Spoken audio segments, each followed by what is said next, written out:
Toji Zenin.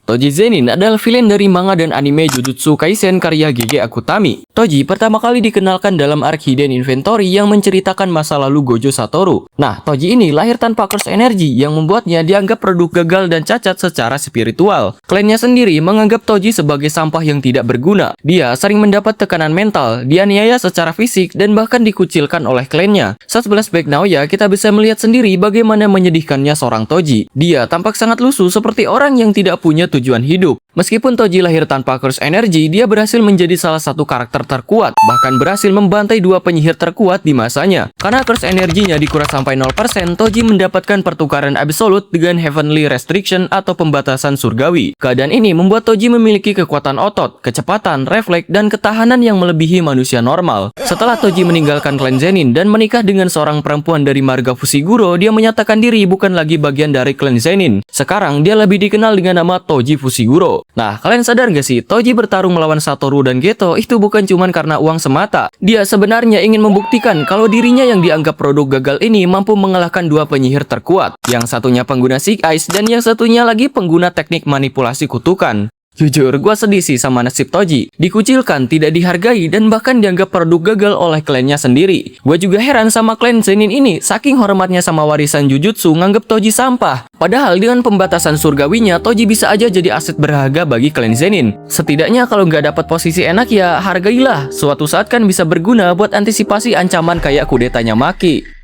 Baldur. Baldur adalah villain dari game God of War 4 yang dirilis oleh Santa Monica Studio.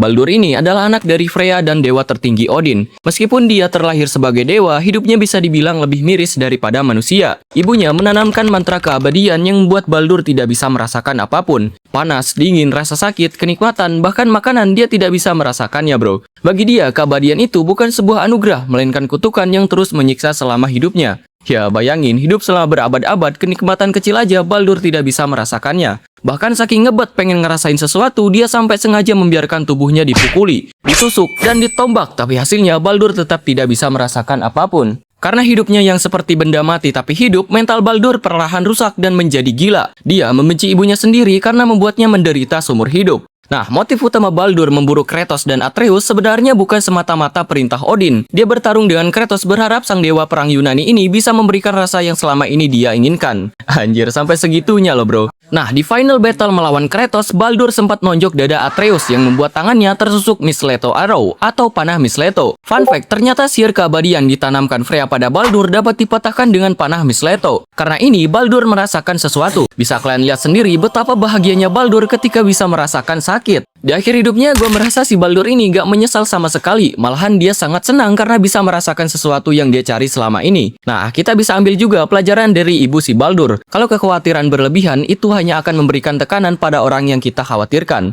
Intinya, khawatir boleh, tandanya sayang. Tapi kalau sampai berlebihan, jangan. BTW, si Baldur ini kok kalau dilihat-lihat mirip Conor McGregor, anjir.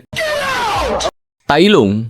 Tai Lung adalah villain utama dari film Kung Fu Panda 2008. Dia adalah kriminal TRS sekaligus pendekar kungfu yang sangat kuat. Bahkan saking kuatnya mampu untuk mengalahkan gurunya sendiri. Masa lalu Tai Lung bisa dibilang cukup mengenaskan. Suatu malam, Master Shifu menemukan seekor bayi macan tutul salju yang tergeletak di depan pintu istana Giok. Karena merasa kasihan, Shifu memutuskan untuk mengadopsinya dan memberinya nama Tai Lung, yang berarti naga agung. Shifu merawatnya dengan penuh kasih sayang seperti anak kandungnya sendiri, memanjakannya dan memberikan semua kehangatan yang seharusnya dimiliki oleh anak seusianya. Sejak kecil, Tai Lung ini punya bakat bela diri kungfu yang sangat luar biasa. Melihat potensi ini, Shifu mulai melatihnya kungfu secara personal. Nah, karena rasa bangga yang berlebihan, Shifu terus-menerus menanamkan pemikiran pada Tai Lung bahwa dia ditakdirkan untuk menjadi Dragon Warrior. Karena doktrin dari Shifu, Tai Lung hanya punya satu tujuan dalam hidup, berlatih keras untuk menjadi next to Dragon Warrior agar membuat Shifu bangga dengan pencapaiannya itu. Tapi tragisnya, setelah berlatih bertahun-tahun, Tai Lung ditolak oleh Master Oogway untuk menjadi next to Dragon Warrior.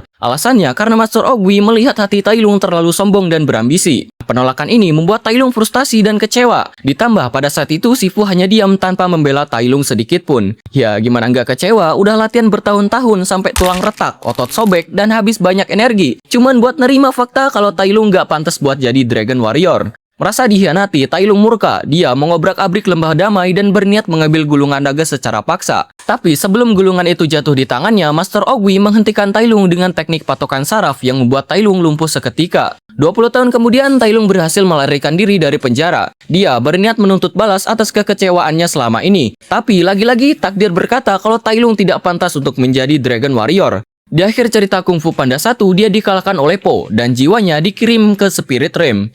Ya, nggak expect sih, masa seorang Tai Lung yang punya bakat bela diri luar biasa dan udah latihan selama 20 tahun lebih dikalahkan oleh panda yang baru belajar Kung Fu. Tapi ya, yang namanya takdir mau gimana lagi kan? Karakternya yang tampak ganas, berambisi, ditambah dengan penguasaan teknik Kung Fu yang sempurna menjadikan Tai Lung salah satu villain terbaik di seri Kung Fu Panda. Sebenarnya, Tai Lung cuma punya satu hal yang dia ingin dengar, kalau Master Shifu bangga pada dirinya. Walaupun Tai Lung tidak berhasil menjadi The Dragon Warrior, tapi setidaknya dia berhasil dengan namanya, The Great Dragon. Gore adalah film utama dari film MCU tahun 2022 yang berjudul Thor Love and Thunder. Film ini adalah seri keempat dalam film Thor. Gore adalah villain yang cukup berbahaya karena tindakan kriminalnya melibatkan alam semesta. Dia dikenal dengan nama The God Butcher setelah membantai para dewa di setiap planet. Jauh sebelum dia menjadi jahat, Gore adalah pria yang religius dan sangat mencintai putrinya. Tapi putrinya harus mati dikarenakan dehidrasi dan kelaparan. Ketika Gore pasrah dengan kematiannya, dia mendapatkan petunjuk yang menuntunnya ke suatu tempat, yang dimana di tempat ini terdapat sebuah hutan dengan air dan makanan. Ternyata tempat itu dibuat oleh dewa bernama Rapu, dewa yang selama ini disembah oleh Gore. Namun ketika dia bertemu dengan dewa yang dia sembah, Gore mendapatkan fakta pahit. Selama ini dewanya tidak peduli pada Gore dan putrinya, bahkan pada seluruh rakyat di planet Gore. Makanan dan air juga bukan hadiah untuk Gore, melainkan untuk merayakan pesta atas kemenangannya melawan pengguna All Black Necrosword, sebuah pedang terkutuk yang digunakan untuk membantai para dewa. Merasa dikhianati, Gore kecewa dan marah. Dia berkata kalau Rapu bukanlah dewa. You are no god. Pada saat Gore akan dibunuh oleh Rapu, Necrosword menyatu dengan bayangan Gore dan berpindah tangan padanya. Dengan kekuatan jahat serta dendam, Gore membunuh dewa yang selama ini dia sembah. Bahkan dia berjanji akan memusnahkan semua dewa saat bertemu Eternity. Nah, Eternity ini adalah entitas kosmik yang berada di luar pemahaman. Jika seorang bisa mencapainya, Eternity akan mengabulkan permintaan apapun, walaupun itu terdengar mustahil. Nah, sebenarnya tujuan Gore menemui Eternity bukan untuk memusnahkan semua dewa, melainkan meminta agar putrinya kembali hidup. Dan untungnya permintaan kali ini dapat terkabul, sehingga di akhir hidupnya Gore tampak bahagia. Arthur Fleck atau yang kita kenal sebagai Joker adalah villain protagonis dari film psikologis DC tahun 2019. Pada awalnya, Arthur diperlihatkan sebagai pria yang sangat baik. Dia bekerja sebagai badut jalanan karena tujuannya ingin menghibur dan memberikan kebahagiaan kepada orang lain, agar orang lain tidak merasakan kesedihan sama seperti dirinya. Tapi sialnya, orang-orang malah membalas kebaikannya dengan sangat kejam. Dia seringkali direndahkan, dipukuli, dan dihina, seolah-olah hal seperti ini sudah jadi makanan sehari-harinya. Kegagalan Arthur bukan hanya dalam finansial atau pekerjaan, tapi juga kesehatan mentalnya sendiri. Arthur diagnosis mengidap Suda-Bulbar Effect, sebuah gangguan saraf langka yang membuatnya tertawa secara histeris di saat hatinya sedang tidak baik-baik saja. Perubahan terbesar dalam hidupnya terjadi saat Arthur membunuh 3 pria yang membulinya di kereta bawah tanah. Pembunuhan ini memicu kekacauan besar-besaran di kota Gotham. Arthur yang mengenakan kostum badut tiba-tiba dianggap oleh masyarakat sebagai simbol perlawanan yang mewakili suara kaum miskin. Orang-orang kalangan bawah yang sudah muak dengan sistem sosial, kemiskinan, dan kesombongan para elit politik melihat aksi Joker ini sebagai bentuk tuntutan keadilan atas hak-hak orang miskin yang selama ini diinjak-injak.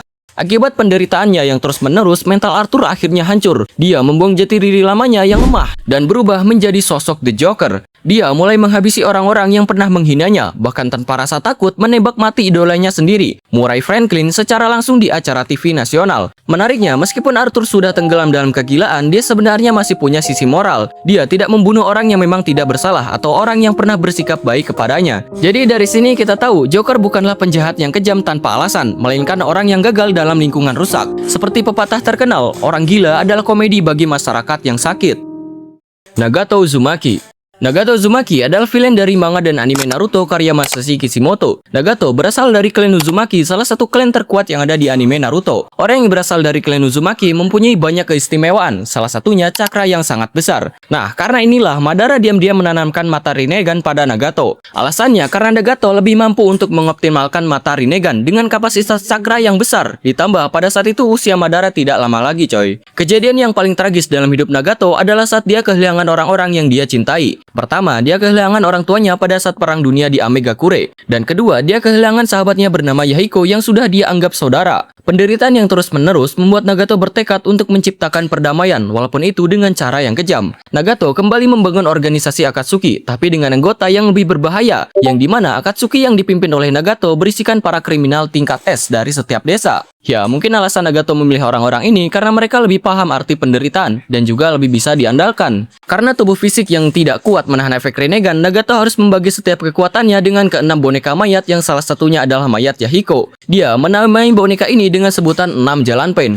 Nah, setiap pen punya kemampuan yang berbeda-beda. Pen Tendo dijadikan sebagai simbol pemimpin Akatsuki. Kemampuan utamanya memanipulasi gravitasi seperti menarik Banso Tenin atau mendorong Shinra Tensei. Pen Chikusudo, spesialis pemanggil Kuchiyose, mampu memanggil berbagai hewan raksasa dengan kemampuan berbeda. Pain Asurado memiliki tubuh robot yang dapat mengeluarkan senjata mekanik, rudal, roket, dan memiliki beberapa wajah serta lengan tambahan. Pain Ningendo memiliki kemampuan membaca pikiran dan mencabut jiwa seseorang dengan menyentuh kepala target. Pain Gakido mampu menyerap segala bentuk serangan cakra dan ninjutsu untuk memulihkan tubuhnya. Pain Jigokudo bisa memanggil Raja Neraka untuk menginterogasi atau menghidupkan kembali tubuh Pain yang sudah hancur. Keenam boneka ini dikendalikan dari jarak jauh dengan sebuah besi yang bisa memancarkan cakra, sehingga Nagato tidak perlu bertarung secara langsung. Setelah Nagato dikalahkan oleh Naruto pakai ceramah dojutsu, dia sadar kalau tindakannya selama ini menyimpang dari tujuan awal Yahiko. Dan untuk menebus semua itu, Nagato menghidupkan kembali orang-orang Konoha yang telah dia bantai dengan Rinne Tensei. Sebelum Nagato mati, dia mempercayakan tujuan perdamaiannya pada Naruto. Nagato percaya bahwa suatu saat Naruto pasti bisa membawa perdamaian pada dunia Shidobi yang rusak. Tapi faktanya, sampai era Boruto pun desa Amegakure tetap gitu-gitu aja. Malahan jadi sarang kriminal, jir.